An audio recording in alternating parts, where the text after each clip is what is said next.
Hi everyone समस्त को आज स्पेशल वीडियो को समस्त को स्वागत करी एवं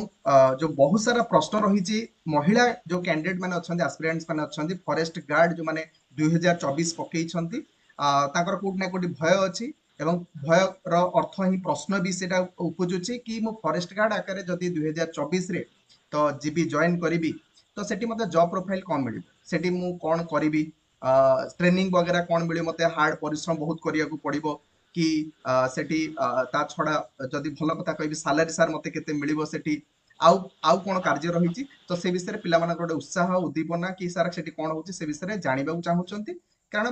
ता साइड रे बहुत सारा एबे बाहरिछि पोस्ट गुड़ा बाहर ता पई शिफ्ट तो ये वीडियो कंप्लीट मु आलोचना करी तो से महिला कैंडिडेट को जे फॉरेस्ट गार्ड एम्प्लॉय आकार वर्तमान कार्यरत सुंदरगढ़ डिविजन अच्छा से होचन सुकन्या प्रियदर्शिनी आम सहित आज गहन अच्छा तुमको किसी साहस एवं तांकर लाइफ शेयर करने बर्तमान से कौन करुँच सीआरई 2021 से आप्लिकांट थिले एबे सुंदरगढ़ डिविजन में चाकरी अवस्था चाकरी करुँच तो सी तुमको बेटर गाइड करें तो स्वागत करवा ये स्पेशल वीडियो को Sukanya Priyadarshini Sukanya thank madam you sir हाँ मुझे ये भी कनेक्ट होते हैं। धन्यवाद बहुत बहुत धन्यवाद आ पछरे से यूनिफॉर्म रे हमें स्टार्ट करिबा तो जो साइड रे यूनिफॉर्म अछि सुकन्या प्रियदर्शिनी तो सेही ड्रेस जो पिंधिबा रो जो थिला प्रोसेस थिला तो केमती कोन आपण ताकू नेइथिले सेही जाके जाइथिले प्रथमे सीआरई एग्जाम देबो पर रिजल्ट आसीथिला तापरे काउंसलिंग ପାଇଁ କି ଓ ट्रिपल एससी ऑफिस को समस्त को डका जाइथिला मार्क अनुसार स्टेप बाय स्टेप करी काउंसलिंग हेतला तेनु मार्क जार मार्क भलो थिबो से माने प्रथमे निज लोकालिटी को चूज करि पारथिले आ मार्क जे तो मोर टिके कम थिला सेते पई मोर टिके दूर जगह सुंदरगढ़ चूज करबा को पड़ला मन दुख अछि कि दूर जागा को जाइछन मन दुख अछि ना नाही जॉब रे वर्तमान पे तुमे संतुष्ट अछ केमती नाही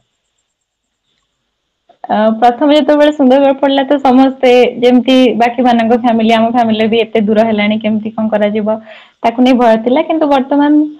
जॉब रे आसिला परे लोक मान सहित मिसला परे सब किछि नॉर्मल लागुछि ठीक ठाक अछि केमती कोन सुंदरगढ़ वासी लोक मानकर केमती कोन तांकर शेयर करिवो जो रहिचंती लोक मान तुम संस्पर्श रे आछन केमती तांकर रहिछि व्यवहार तुम सहित चिन्हा परिचय केमती कोन लोक माने प्राय तो बहुत निरीह एवं खाली बैरियर एया जे भाषा तांको भाषाटा आम भाषाटू अलग प्रथम आसला बेले सेटा टिके डिफिकल्ट हेतला बुझिबा पई किंतु धीरे धीरे रहला परे तांको भाषा में बुझी पारली आ किछि किछि टिके कहि भी पारुछि जा तापरे चाली चलनी सब किछि अलगा भी अछि कोन भल मैडम टे लागुछि रहला कोन मैडम पदे कहिबे कोन भाषा शिखिछन वर्तमान पदे शेयर करिवे ना कले भूले जिवो ठीक अच्छे बहुत बहुत धन्यवाद मैडम टिके आसीबा मेन पॉइंट को आसे पिला मानकर प्रश्न से जो भय जो थाए पारिवारिक भय कि आमे फॉरेस्ट गार्ड को रहिबो सेठी वन्य जंतु मानकर जो रहिछि सुरक्षा हाथी सिंह बाघ तो ये जो चिंताधारा ता माइंड रे हठात आसुची सेगुडाक कोन एबे आपनकर नाही ना फास्ट होतिला एबे आ नाही जेहेतु मो टेरिटोरियल डिविजन रे अछि सेति पई हमर उभय वाइल्ड लाइफ रो काम भी माने जीवजंतु सुरक्षा भी करबा को पड़िबो ता सहित जंगल रो भी सुरक्षा करबा को पड़िबो तो सब बेले जे जीवजंतु थिबे सेमति किछि माने नाही जदि किछि प्रोब्लेम हो सेते बेले सेठिके जिबाको हेबो जेमति कि हाथी हुंतु तांकर गोटे सीजन थाए जे सेमाने सेते बेले आसीबे आ जेहेतु जंगल सरी आसिलानी ऑब्वियसली से गाँ आड़ू पळै आसीबे सेते बेले हमर भूमिका थाए जे केमति लोक माननकु सतर्क कराइबा सचेतन कराइबा बाकी सब टाइम रे थिबो बोली किछि माने न थाए अच्छा तो एइटी दीटा प्रश्न मु पचारिबाकू चाहिबी तो आपण तो एकुटिया नथिबे आपनकर यूनिट थिबो तो जोथरे समस्त प्रोटेक्शन हाँ ପାଇଁ କି जाउथिबे तो से ये गोटे प्रश्न जोटा उत्तर आपण देबे सेकंड होउची कि जो टेरिटोरियल कथा कहिले जो सेक्शन कथा कहिले फॉरेस्ट गार्ड रो ताऊ किछि अछि कि आउ झियो माने जदी चाकरी करूछन माने टेरिटोरियल लेबे ना कोन सेटी केमती कोन रहिछि प्रोसीजर प्रथम तो तीन प्रकार डिविजन रही गोटे टेरिटोरियल रही आउ गोटे वाइल्ड लाइफ आउ गोटे आमर रही केन्दुलिफ तो मो मतरे केन्दुलिफ जदि नेबे ताहले बेटर हेबो बोली झियो माने आउ रहिला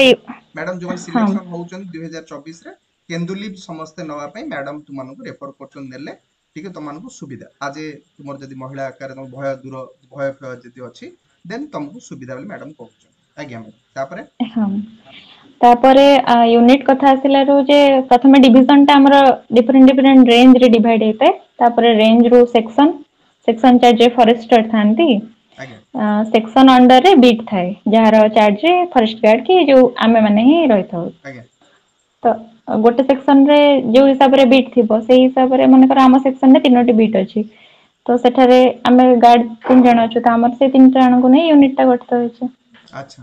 ताले आउ गोटे प्रश्न मु पचारिबी जहा थाए कि सेठी रहिबो केमती कोन रहिबा चाकरी कला बाद क्वार्टर मिलिबो कि नाही से गोटे प्रश्न से मानकर थाए तो से सुविधा केमती कोन पानी खाइबा रहिबा ई गोटे प्रश्न पिला मानकर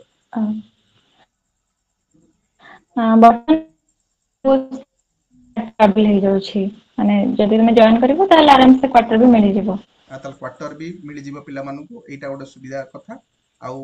ट्रेनिंग केमती कोन मैडम थाए कष्ट थाए ना बहुत सारा परिश्रम करिया पड़े ना एन्जॉय मिले एन्जॉयमेंट मिले केमती कोन ट्रेनिंग पीरियड टा ना भय पिला मानकर ट्रेनिंग रे हमको हैरान करिवो हाँ फॉरेस्ट गार्ड रे हमर 6 मास रा गोटे इंडक्शन ट्रेनिंग प्रोग्राम रहउछि जे पूरा थीम फॉरेस्ट रो आउ तार लॉ हरिका सब किछि जानिबा पई तो कहबाऊ गले समस्त कड़ा बोली भाबन किंतु सेठी गले गोटे स्कूल लाइफ भली लागे जेमती स्कूल रे डिसिप्लिन थाए प्रथमे प्रेयर फिजिकल वर्क तापरे क्लास रे पूरा फॉरेस्ट लॉ हरिका सब पढ़ा हेबो ता सहित एग्जाम भी होथिबो पूरा हॉस्टल लाइफ भली लागे आ मजेदार भी थाए जे स्टडी टूर भी रही विभिन्न जगह भी बुलिबा जाय परिबो स्टडी सेते टूर भी बुलिया को जिबा आ मिलिबो भलो लागे सेथिरे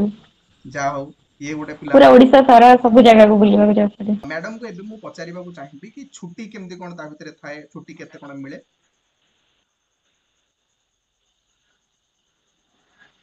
छुट्टी नॉर्मल गवर्नमेंट जॉब रे जेमती 15 टा सीएल थाए प्रथम फर्स्ट ईयर रे 15 टा सीएल थाए एबे तो वुमेन मानन पई आहुरी भी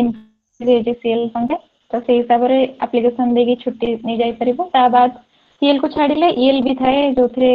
सैलरी रो भी किछि डिडक्ट हेबो आउ मेडिकल इश्यू थिले भी मेडिकल लीव भी नै परिबो वर्ष को वर्ष से सीएल टा बढ़ी बढ़ी चलथे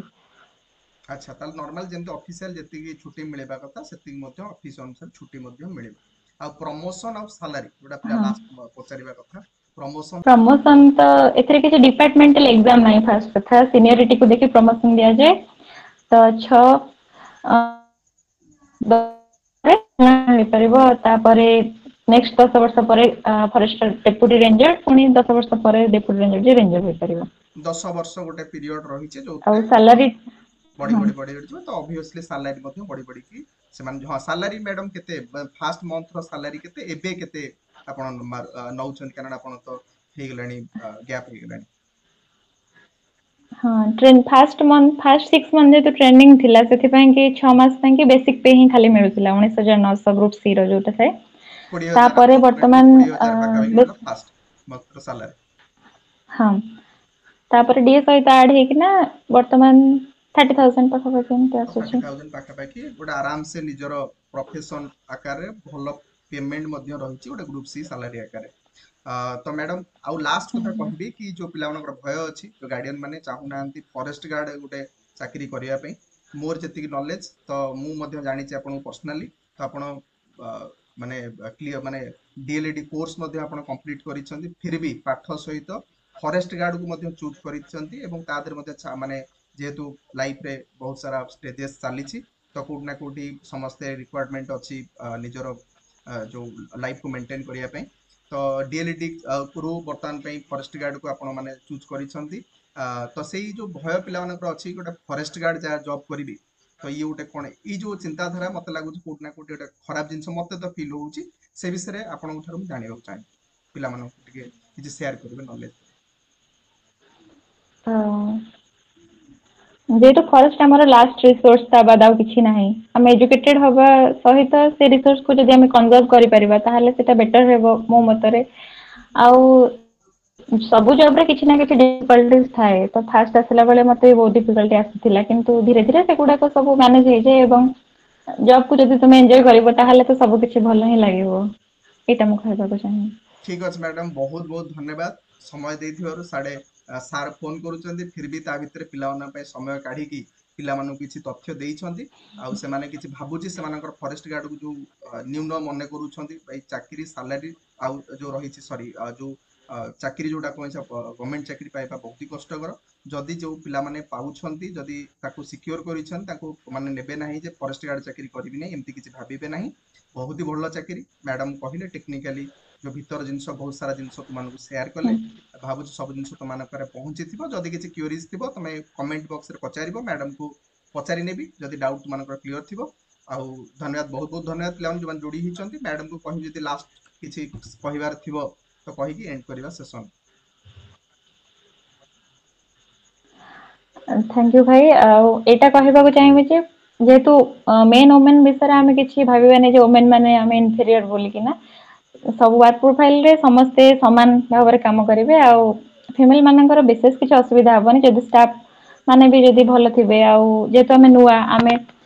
ସିନିୟର ମାନଙ୍କ ଠାରୁ କିଛି ତାଙ୍କଠୁ ନଲେଜ ବି ଗ୍ରହଣ କରିପାରିବା ଫିଲ୍ଡ ୱାର୍କ ବିଷୟରେ, ତ ତାହେଲେ କିଛି ବି ପ୍ରୋବ୍ଲେମ ହବନି।